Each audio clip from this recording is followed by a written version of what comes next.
is he's not broken up about this. He's not crying. He's not saying, who could have done this to my fiance? He's kind of just sitting there. And one of the detectives notices he's got an injury, a fresh injury on his hand. So they kind of keep him in this common room. They go in there one time to question him. He's sleeping. They gotta wake him up to question him. Detectives think Nelson knows more than he's letting on. It's like he wants to walk away, wash his hands. Either that, or he had something to do with it.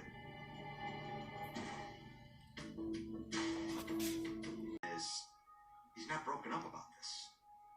Nelson's calm response to the news of Annalisa's death raises the suspicions of the detectives.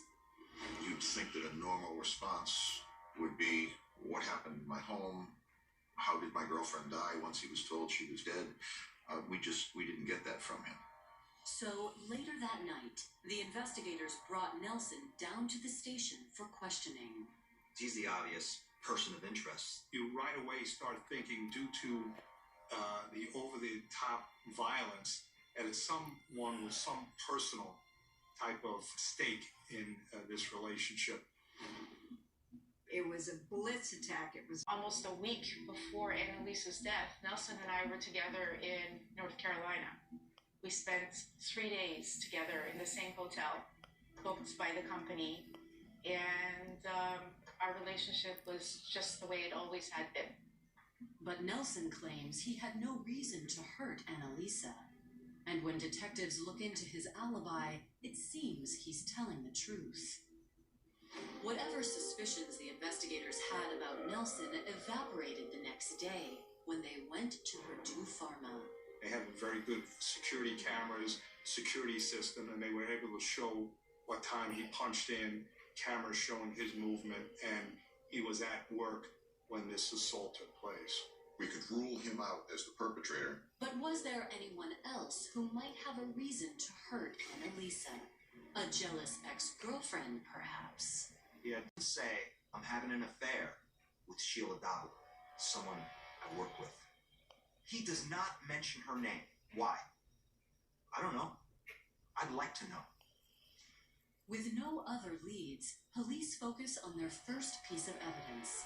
The mysterious nine-folded. Her friend Melissa was heartsick because Jack was choosing Annalisa over her.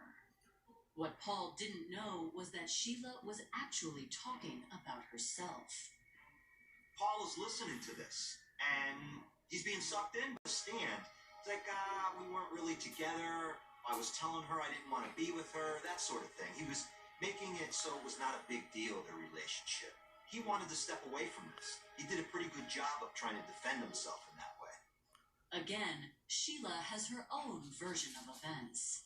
That never happened. Nelson never called off the relationship. Nelson would like people to think that he was not with both of us at the same time. But he was in actuality with both of us during the whole entire time. He was both with her and with me, except that she didn't know that. However, Nelson then admits that a few months after Annalisa's murder, he started seeing Sheila again.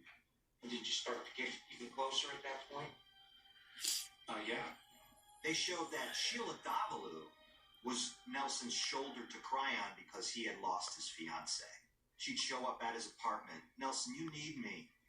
I can be here to comfort you, not as a girlfriend, but just as a friend. And she thought that would then blossom back into a relationship.